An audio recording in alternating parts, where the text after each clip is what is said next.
اس لیے تو پہلی بات یہ عرض کر رہا تھا کہ آج ناجائز تعلقات کے حوالے سے بہت زیادہ معاملات بڑھ رہے ہیں۔ نمبر 2 جوئے کے معاملات، خاص طور پہ آج انٹرنیٹ پر جو جوا عام ہو رہا ہے، اور اس کو میں سمجھتا ہوں کہ نعت کی کلپ سنو، بیان کی کلپ سنو، کوئی کلپ سنو، اس پہ جنگلی رمی کا ایڈورٹائز ضرور آتا ہے، اس کی اشتہار بازی بہت کثرت سے ہو رہی ہے۔ کوئی کہتا ہے میں نے کروڑ جیتا، کوئی کہتا ہے میں نے 2 کروڑ جیتا، کوئی کہتا ہے میں نے اتنا جیتا۔ یاد رکھیں جوا یہ حرام ہے، اتنا سمجھ، اور یہ جوا ایسے ہی ہے جیسے چوہا، سمجھے؟ جوا ایسے ہی ہے جیسے چوہا۔ مطلب کیا؟ جب کسی چوہے کو مارنا ہوتا ہے تو پنجرے کے اندر روٹی لٹکائی جاتی ہے، چوہا روٹی دیکھ کر آتا ہے، اور آنے کے بعد جیسی روٹی کھینچتا ہے تو روٹی منہ میں آئے یا نہ آئے لیکن پنجرے کا دروازہ بند ہو جاتا ہے، اور پھر چوہا ہمیشہ کے لیے اپنا وجود کھو دیتا ہے۔ ایسے یہ جوا ایک لٹکتی ہوئی روٹی کی طرح ہے جیسے چوہے کے لیے۔ یہ لالچ میں مت آؤ، ایزی منی کے چکر میں جو بھی پڑا وہ روڈ پہ آ گیا، راتوں رات کروڑپتی بننے کے چکر میں جو بھی پڑا، جو پونجی تھی وہ بھی ختم ہو گئی۔ ایک تو پونجی گئی، اور اگر جیتا جوا میں تو اس کا کپڑا پہنا تو جب تک وہ کپڑا بدن پر ہے نہ دعا قبول ہے نہ نماز قبول ہے۔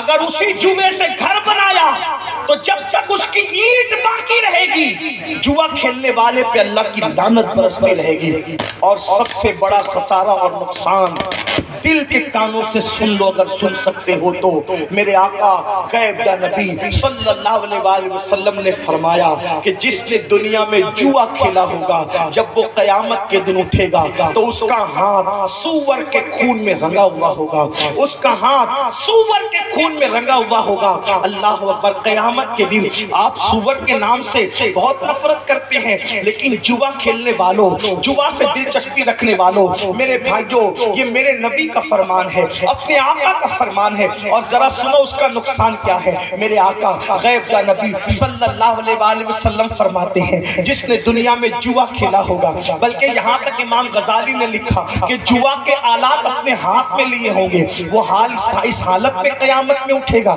کہ اس کا ہاتھ سور کے خون میں رنگا ہوگا۔ اب سور کے خون میں رنگنے کا نقصان کیا ہے؟ قیامت کے دن ایک منظر یہ بھی ہوگا کہ میرے آقا اپنی امتیوں سے مصافحہ کریں گے، میرے سرکار اپنی امت سے مصافحہ کریں گے۔ یہی تو بات ہے، عاشقان رسول کے لیے محشر میں بھی ایک محشر ہے، قیامت میں بھی ایک قیامت ہے۔ اللہ اللہ! جب یہاں ہم جلسوں میں آتے ہیں تو علماء سے مصافحہ کرنے کے شوقین ہوتے ہیں، اور کرنا بھی چاہیے، ہو سکے تو زندگی میں یا تو کسی نیک کے پیچھے نماز پڑھ لو یا کسی نیک سے مصافحہ کر لو۔ کیا ہوتا ہے جب نیک سجدے سے سر اٹھاتا ہے؟ حدیث پاک ہے، توجہ کریں، جب کوئی نیک بندہ سجدے سے سر اٹھاتا ہے تو اس کے پیچھے جتنے کھڑے رہتے اللہ سب کی مغفرت فرماتا ہے، اور جب کوئی کسی نیک بندے سے مصافحہ کرتا ہے تو جس نے نیک بندے سے مصافحہ کیا اللہ پاک اس کی بھی مغفرت فرما دیتا ہے۔ ایک ظالم بادشاہ کی موت کے بعد کسی نے اس کو جنت میں ٹہلتے دیکھا، پوچھا کہ تیرا کیا حال ہے؟ اس نے کہا میں جنت میں ہوں۔ کہا دشمن خدا تو جنت میں کیسے؟ تو اس نے جواب دیا ایک مرتبہ امام حسن بصری کے ہاتھ چھومے تھے، اسی کی وجہ سے اللہ نے میری مغفرت فرما دی۔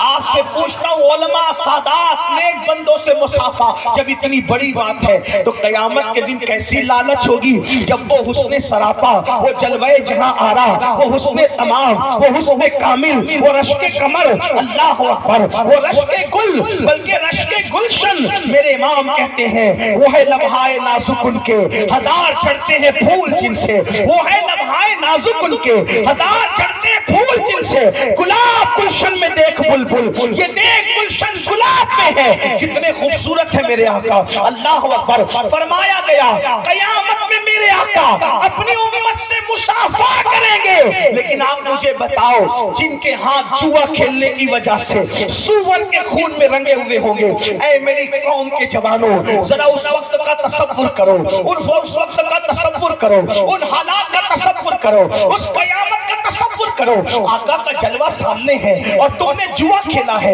اور ہاتھ سور کے خون میں ہے، تو کیا میرے آقا سے مصافحہ کر سکو گے؟ اس وقت کا پچھتانا کیسا پچھتانا ہوگا، اس وقت کی حسرت کیسی حسرت ہوگی، اس وقت کی تکلیف کیسی تکلیف ہوگی، مگر یاد رکھو اس وقت کے پچھتانے سے کوئی کام نہیں آئے گا، کچھ ہاتھ نہیں آئے گا۔ اگر پچھتانا ہے تو ابھی، توبہ کرنا ہے تو ابھی، پلٹنا ہے تو ابھی، اللہ اکبر، رجوع کرنا